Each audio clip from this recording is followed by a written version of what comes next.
There are places on this earth where time does not simply pass, but pools in the darkness like cold water.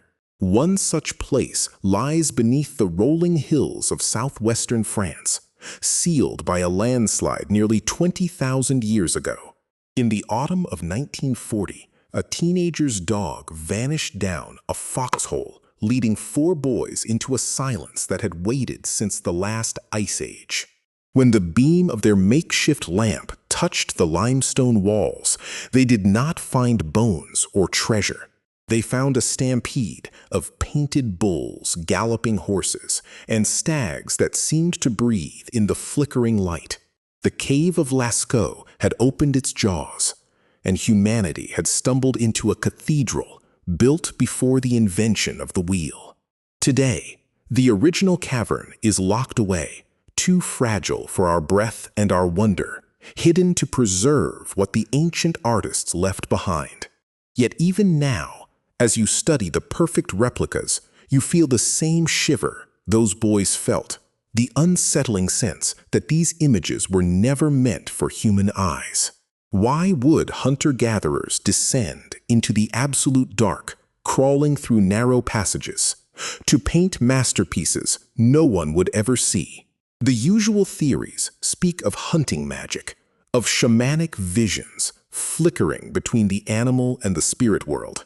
But a quieter, stranger hypothesis threads through the decades, one that suggests the painters of Lascaux were not just looking down at the earth.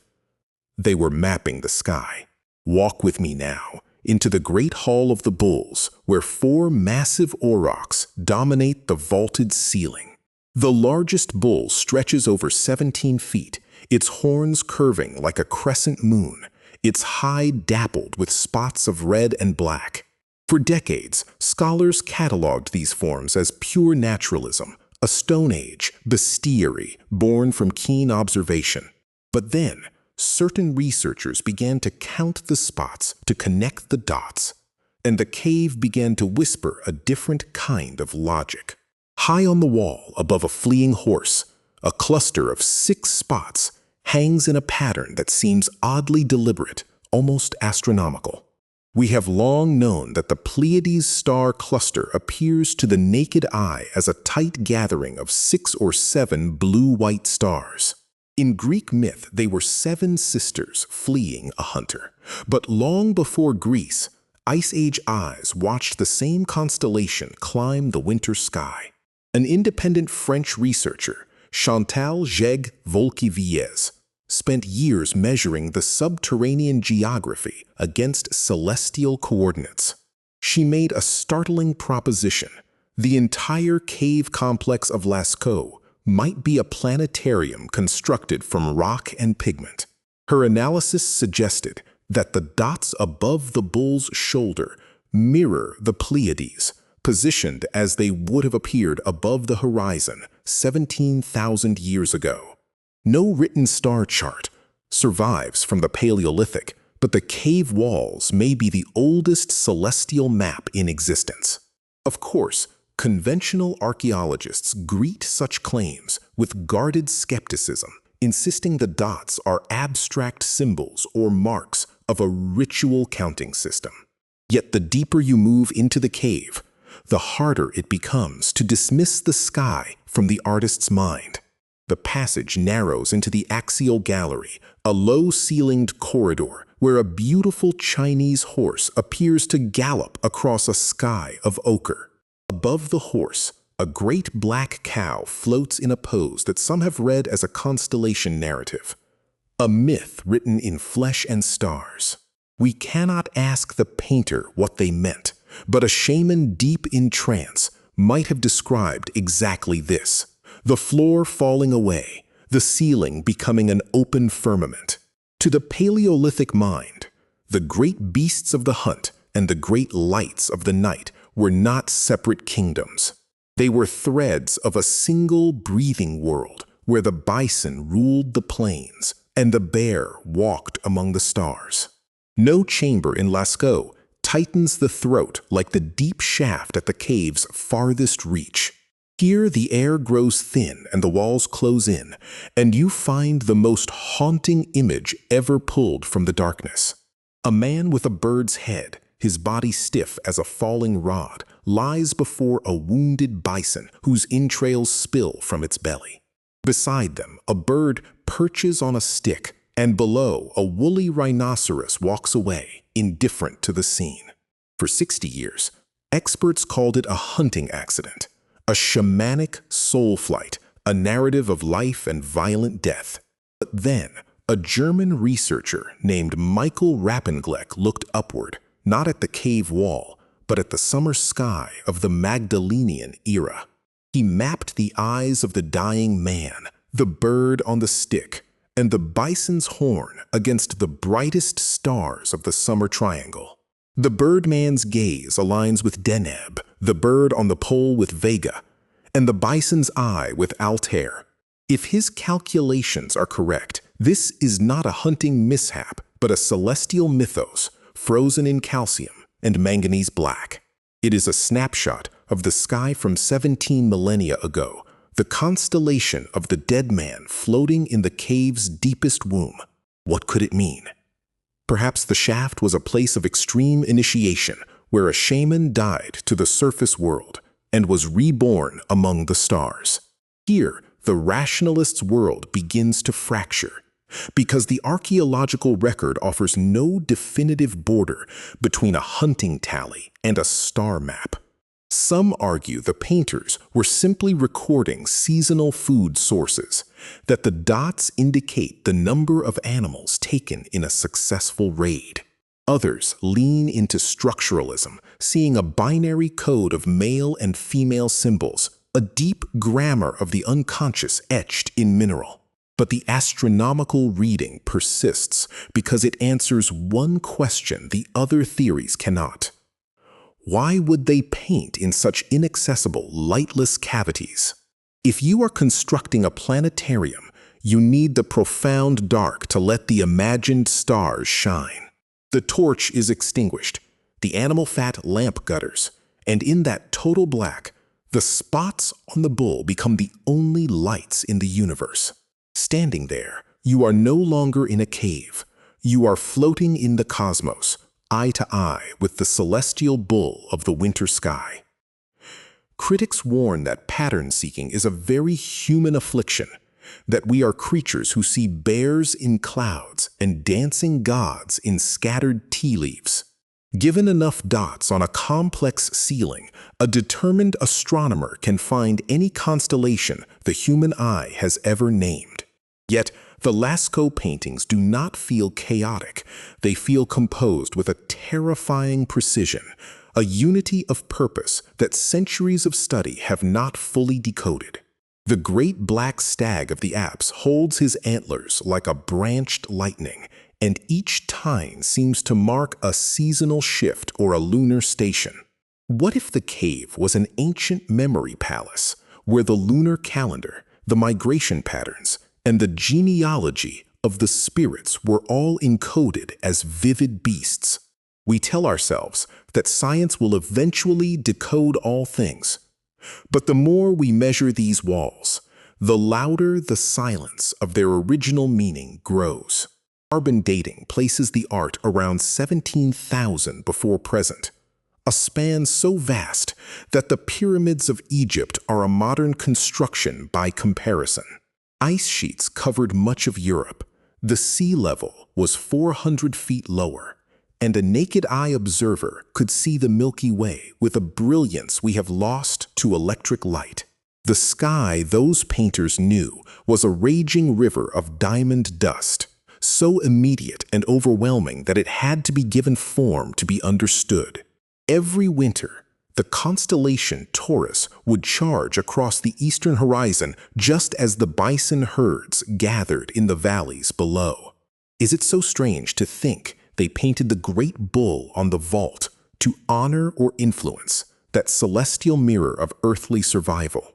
Where archaeology falters, local folklore and indigenous memory sometimes carry remarkable congruities, though here the chain is shattered. No continuous oral tradition reaches back to the Solutrean or Magdalenian.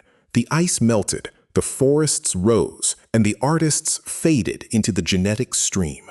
All we have are the silent images, the red ochre handprints pressed against the stone as if waving across a gulf of epochs. One of the most poignant details is the absence of a full human face, save perhaps the bird-headed shaman falling into the abyss. They painted their prey with anatomical perfection, but rendered themselves as stick figures, signs, and hybrid creatures. This cosmic humility, the sense that humanity was not the center of the canvas, but merely a witness, is perhaps the sky's greatest lesson. No visitor walks out of the replica cave, Lascaux IV, without carrying a splinter of ice in the heart. You feel an uncanny kinship with a hand that mixed manganese dioxide with cave water and blue pigment onto a rock 17,000 years before you were born. That hand belonged to an artist who watched the Pleiades rise above the snow and felt the same primal awe that you feel tonight, reading this under a dim light. The obsession with the cave's secrets has not been kind to the site itself. The very breath of admirers introduced mold and fungi that threatened to consume the art. Since 1963, the original cave has been a sanctuary of stillness, visited only by a handful of scientists in sterile suits, moving like ghosts through a forbidden cathedral. This closure has only deepened the mystery, turning the paintings into a rumor of paradise lost, a beauty we can only see in replicated light. What does it do to the human mind to dedicate your life to reading a message that was perhaps never intended to be read? The researchers who crawl through these caverns speak of a tantalizing vertigo, the feeling of standing inches from a revelation that the brain cannot finalize. They measure the azimuth of the painted ibex, the declination of the spotted horse, and run the numbers through astronomical software built for modern telescopes. Time and again, the alignments flicker into focus, only to drift when the assumed date of painting shifts by a few centuries. The sky precesses. It is a slow clock that cannot be rewound with perfect confidence because we do not know the exact year a particular auroch was created. So the labyrinth twists, and the skeptic and the believer are left chasing each other through a maze of ancient mineral veils. Yet the human obsession with Lascaux is not a sterile academic puzzle. It is an attempt to answer the oldest question: what did we once know, and how did we lose it? The Ice Age mind possessed a sophistication of spatial memory, animal ecology, and celestial observation that we, with all our devices, can scarcely comprehend. Perhaps we call their art a mystery because we have forgotten how to read the world without a screen. In the end, the Cave of Lascaux stands as a guardian of human wonder, a place where the boundary between earth and sky, beast and star, dissolves. If the astronomical hypothesis is correct, we are looking at the first mythogram, a story that needed no words because it was written in the common language of the cosmos. If the skeptics are correct, and it was purely a site of hunting magic, we are still faced with the staggering beauty of a spirit world we can no longer enter. Both possibilities lead to the same haunting realization. The true meaning of the paintings vanished with the last shaman who chanted beneath that painted bull. We are left holding a key with no lock, a star chart with no legend, a music score with no instrument. And yet, on a clear winter night, when you step outside and let your eyes adjust to the dark, you are looking at the same stars that fell on the hills above Lascaux. The Pleiades still cluster above the horizon. The summer triangle still crowns the zenith. The great celestial stag still charges across the Milky Way. In that shared vision, the cave is not a tomb of lost knowledge, but a womb of perpetual becoming. We may never prove what the artists of Lascaux truly intended. And that is perhaps the ultimate mercy of deep time. Certainty would close the file, but mystery keeps the door open to a past that is more intricate and poetic than we dare imagine. Some secrets are not hidden to be found. They are hidden to remind us of the infinite reach of human curiosity. The cave sleeps now, its pigments breathing in the silent, climate-controlled dark, awaiting an epoch when our descendants might look upon it with wiser eyes. For now, it is enough to honor the enigma, to walk through the replica and feel the ancient hush that resists all explanation. We are a species born of stardust who once crawled down into the limestone bones of the earth to paint the heavens back into being. That act alone, transcending survival and reaching for pure transcendence, is the true miracle of Lascaux. No theory can cage it. No astronomical map can fully chart the human soul that spilled its vision onto that cold rock. The cave remains a labyrinth of shadows and spotted beasts, a clock that ticks in millennia, a mirror of the sky that knows your questions and answers only with silence. As you leave the great hall in your mind and return to the surface, carry with you the gentle, maddening wonder that is the truest gift of deep history. The art that knows the sky will keep its secret for another 17,000 years, and perhaps in that patience lies the oldest form of wisdom.